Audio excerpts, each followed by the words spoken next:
नमस्कार दोस्तों।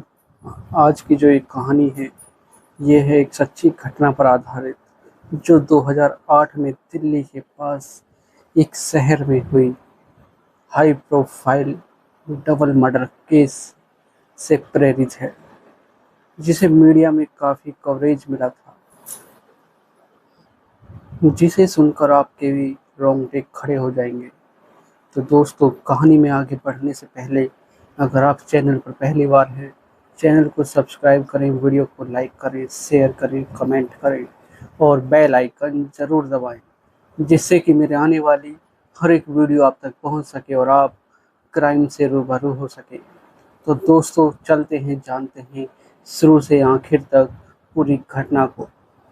नोएडा के एक ओस इलाके की शांति उस रात भयानक शोर से टूट गई। यह शोर था डॉक्टर राजेश तलवार के घर के अंदर से आ रही चीख होगा। अगली सुबह डॉक्टर तलवार और उनकी पत्नी नूपुर को एक सदमा लगा। उनकी 14 साल की इकलौती बेटी आस्था अपने कमरे में मृतक पाई गई। उसका गला कटा हुआ था। पुलिस को तुरंत बुलाया गया और शुरुआती जांच में घर के नौकर किशोर पर शक गया, जो उस रात से लापता था। पुलिस ने अनुमान लगाया कि किशोर ने ही आस्था की हत्या की और फिर घर से फरार हो गया। यह एक जल्दबाजी में सुलझाया गया केस लग रहा था। अगले दिन घर की छत पर कुछ अजीब सा दिखा। पुलिस को बुलाया गया और उन्होंने पाया कि गायब हुआ नौकर किशोर भी मरा हुआ पड़ा था।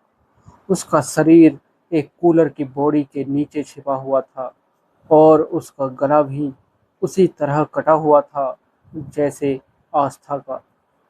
अब कहानी में एक नया और भयावह मोड़ आ गया था। अगर किशोर हत्यारा था, तो उसकी हत्या किसने की? क्या कोई तीसरा व्यक्ति था? पुलिस और मीडिया की नज़रें अब डॉक्टर राजेश और नुपुर तलवार पर थी।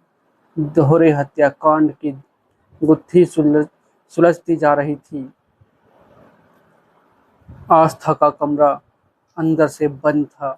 यह कैसे संभव हुआ कि हत्यारे ने अंदर से कमरा बंद किया और बाहर निकल गया? बाद में पता चला कि चाबी केवल तलवार परिवार के पास थी। पुलिस ने पाया कि किशोर का कमरा भी अंदर के ओर से बंद था और अगर कोई बाहरी व्यक्ति आता तो उसे पकड़े जाने का खतरा था। फोरेंसिक सबूत बहुत कम थे, लेकिन शक की सुई धीरे धीरे घर के सदस्यों की ओर घूमने लगी। जांच के दौरान कुछ गॉसिप सामने आई कि डॉक्टर राजेश का संबंध आस्था की एक दोस्त की मां के साथ था और आस्था और किशोर ने उन्हें आपत्तिजनक स्थिति में कि देख लिया था। हालांकि इन बातों की पुष्टि कभी नहीं हुई, लेकिन इसने जांच को एक अलग ही दिशा दे दी।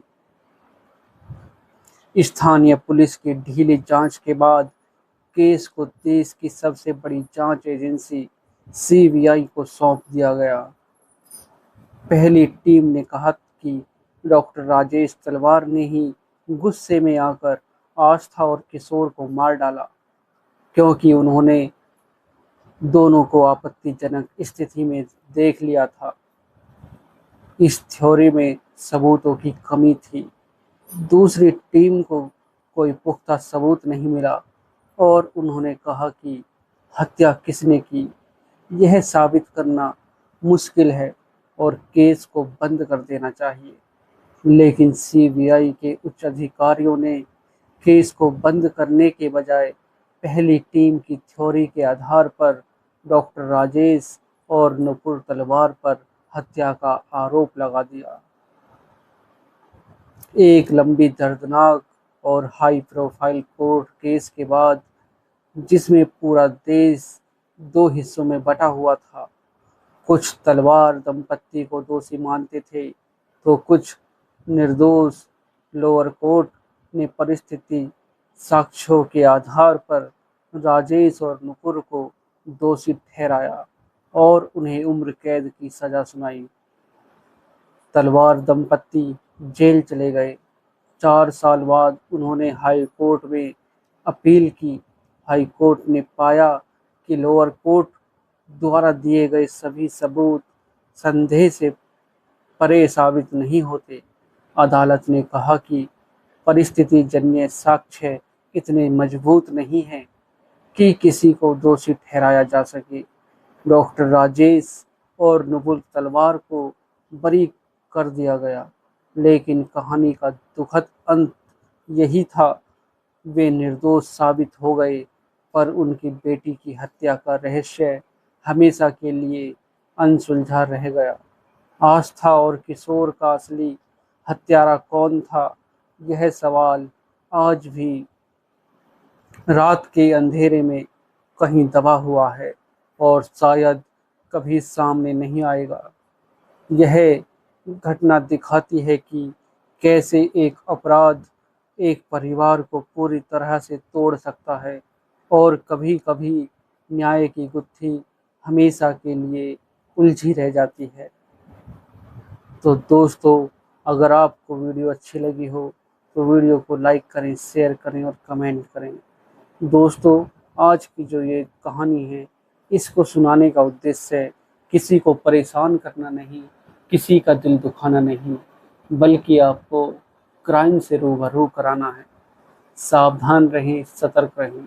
तो दोस्तों, अगर आप चैनल पर पहली बार हैं, चैनल को सब्सक्राइब करें, वीडियो को लाइक करें, शेयर करें और कमेंट करें।